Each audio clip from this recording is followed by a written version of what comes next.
नमस्कार, मैं हूं श्वेता आपके साथ और आप देख रहे हैं राजस्थान की आवाज। तो चलिए रुक करते हैं आज की प्रमुख खबर पर। कांग्रेस का सरकार पर बड़ा हमला।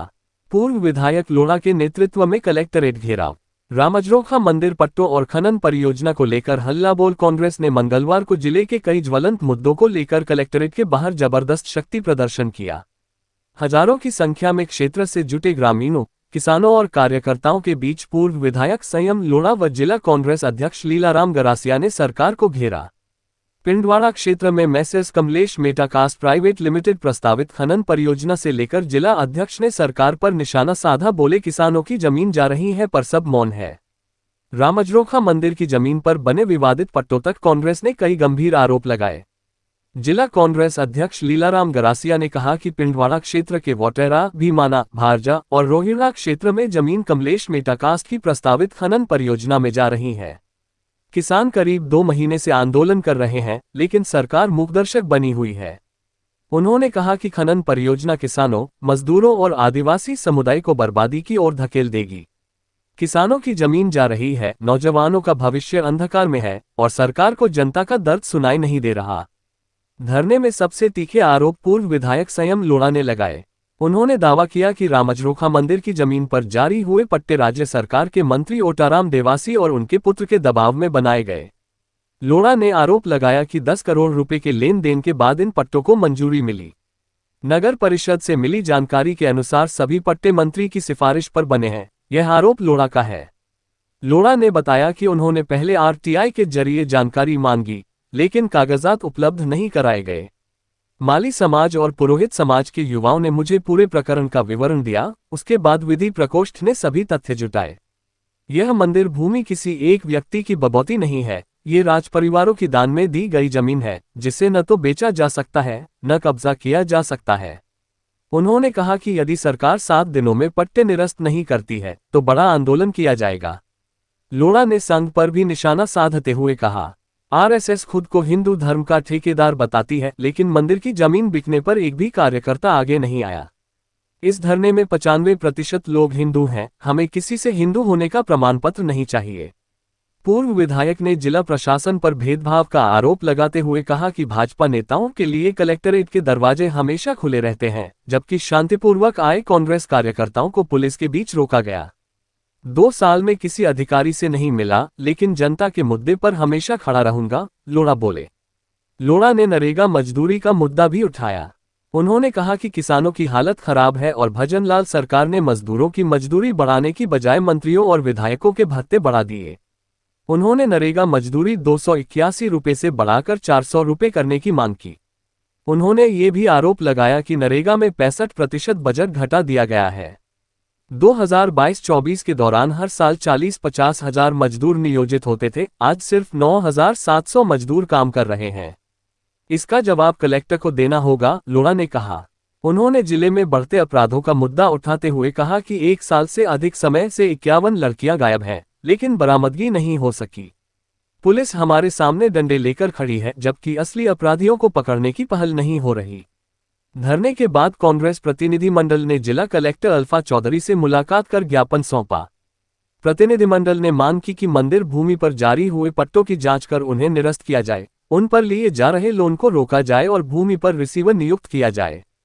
साथ ही नरेगा भुगतान, खाद की कमी, बिजली आपूर्ति, किसानों के खेतों में बिना अनुमति हाई टेंशन लाइन बिछाने और उचित मुआवजे जैसे मुद्दों पर भी कार्रवाई की मांग की गई। कांग्रेस ने चेतावनी दी कि यदि मांगें पूरी नहीं हुई तो गांव-गांव में बड़ा जनसंघर्ष खड़ा किया जाएगा।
20 के अंदर 37,000 लोग इस सिरोही जिले में लगे हुए थे।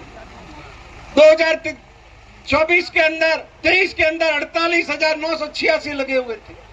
2022 के अंदर 49,955 लगे हुए थे इस दिसंबर के महीने में। मतलब सिरोही जिले के अंदर पिछले 3 साल में दिसंबर के महीने में 50,000 के आसपास आदमी नरेगा में काम कर रहे थे और आज सिरोही जिले का फिगर है 9,700 समथिंग। माइनस आई हो तो माइनस। ये आंकड़ा मेरा नहीं है, ये आंकड़ा इस सरकार का आंकड़ा है, जिसका जवाब अब इस कलेक्टर को देना पड़ेगा।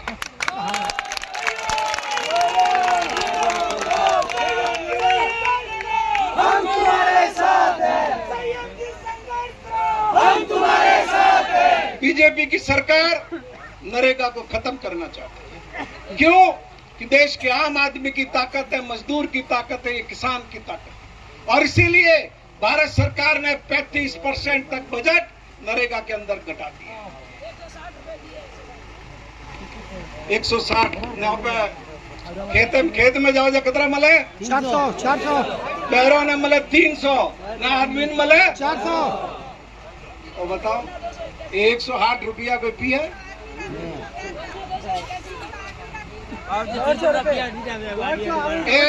अधिकारी एक मेरा चाय ने बिस्कुट खाए गए और में 160 रुपया पाऊंगा।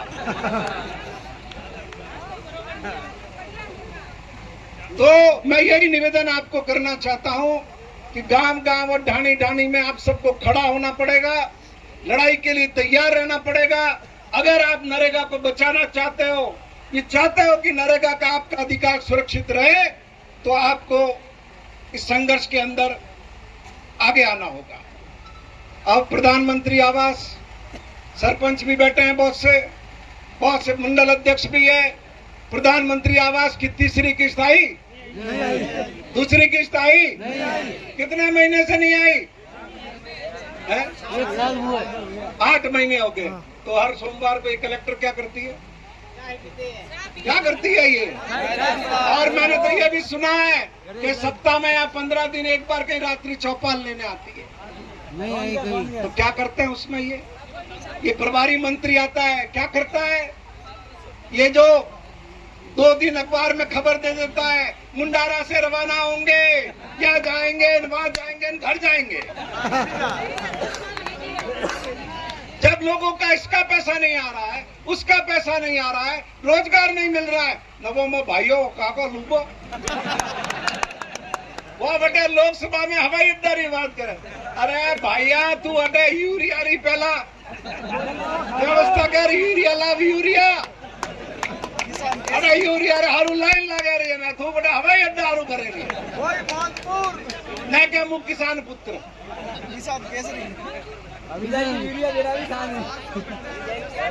और वो भी तब आई है, एक रैक जो आई है वो भी तब आई है जब 2 तारीख को मैंने निर्णय कर दिया कि हम यूरिया के मामले को लेकर के आंदोलन करें। और अन्य एक वजारी बात करो, मन कौन का मैं अतरू मोटू कॉम कराइयो है, अतरू मोटू कॉम कराइयो है, कहता देखता रह जियो क्या करो ए संयम लोड़ा जतरो पियो 5 साल में लाइयो, वरना आदो में 1 साल में लाइयो गए, मैं बाद में ठा पड़ी हो गया का पियो लाइयो। तो 3,000 करोड़ रुपया री ग्रिड कॉर्पोरेशन ऑफ इंडिया री ट्रांसमिशन लाइन है रही है, जिनमें 500 बीघा जमीन रबारियों धक्का ठोकन कैलाश नगर में काड़ियन बनने दीदी बटे DSS बढ़ाइयो जैसलमेर की लाइन आवे रही बटे जित तोड़ जाएगी। 1 यूनिट सिरोही जिला मन कौन नहीं मिले, 1 यूनिट 1 मेगावाट हिरोही जिला मन कौन नहीं मिले न। थोड़ा खेतर खराब एरिया वे अलग है, थोड़ा खेतर में और खेत में की कहने तो कहे तो ये नारायण भाई सबके खेतों के अंदर बिना अनुमति के ट्रांसमिशन लाइन खींच के टावर लगा के और भाइयों के मैं 3,000 करोड़ लाई, साहूकार पड़ा था 3,000 करोड़ यानी 5 पियारी बिजली नहीं मरेगी है। क्या किसानों की हालत है, इधर 5 घंटे बिजली मिल रही है, उसमें भी कटाकटी है, वो अलग है। ये धमकी भी इसलिए है कि रात तुम्हारे साथ नहीं है, रात तुम्हारे साथ हो, इनकी औकात है धमकी दे देनी। किसी के किसान, ये सियाही साहब खड़े हैं, बहुत अनुभवी आदमी है, किसी के भी खेत में बिना उसकी अनुमति के कोई भी निर्माण करना अपराध है कि नहीं? बीएनएस की तो पुरानी धारा 427 में अपराध था, आईपीसी। अब क्या होगा मुझे नहीं मालूम था।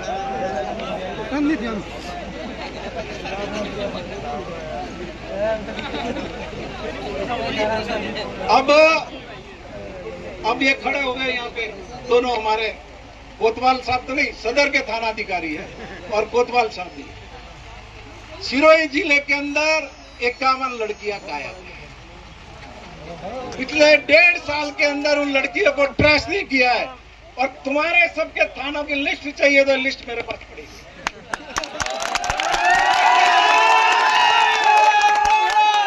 तो पहले तो तुम उन 51 लड़कियों को बरामद करके लाओ, और फिर यहाँ के हमको रोकना। और मैं राजू कह रही हूँ भैंस की दुबई कमाना है, दुबई कमाना है, दुबई। अरे वो तेरी भैंस है, सरकार के मंत्री की या उप मुख्यमंत्री की भैंस गई थी, वो तो ये ले आए थे। अब बात चोरियों की, मैं पूछ सकता हूं, सिरोही जिले के अंदर इस बीजेपी की सरकार में 1000 से ज्यादा चोरियां हुई है, 1000 से ज्यादा, और उसमें से 750 चोरियां तुमने अभी तक खोली नहीं। ये लट लेकर के खड़े हो गए, चोरों के पीछे जाओ ना, यहाँ क्यों टाइम खराब कर रहे हो? ये तो पकड़ी जानी, कलेक्टर पार्टी थी, चंदन चोर चोरी करन लेगी, कोई नहीं भाई। एक मेरा लेन जाई तो कोई नहीं, बीच बारी पाचा अभी बड़ा लेन जाई। और ये सिरोही कोतवाली थाने में तो ऐसा लगता है कि मोटरसाइकिल चोरी का कोई गिरोह सेट हो गया। आवे बस में बैठे ना, आवे उतरे ने मोटरसाइकिल लें, सीधा बारी घाटा चढ़े, एक बार नहीं लगातार। तो मेहरबानी करके, हम तो गांधीवादी लोग हैं, गांधी में आस्था रखते आए, पूरा जीवन हमारा इसका सबूत है। हमारे ऊपर टाइम मत खराब करो, और इस पिस्टल की तो बिल्कुल ही जरूरत नहीं। मेरे को पिस्टल का लाइसेंस दिया था पहले जब कलेक्टर थे उन्होंने, नहीं आप लो, मैंने बाद में लिया नहीं। मैंने कहा मेरा भी गुस्सा ज्यादा है, फालतू किसी ठोक लिया ही नहीं मैं। तो अब ये ज्यादा समय आपका नहीं लूंगा, समय काफी हो गया। अब ये राम झरोखा अन्ना पट्टा की कर बढ़िया में अब तक के लिए बस इतना ही। फिर होगी आपसे मुलाकात ऐसी ही किसी बड़ी खबर के साथ। तब तक के लिए नमस्कार और देखते रहिए राजस्थान की आवाज।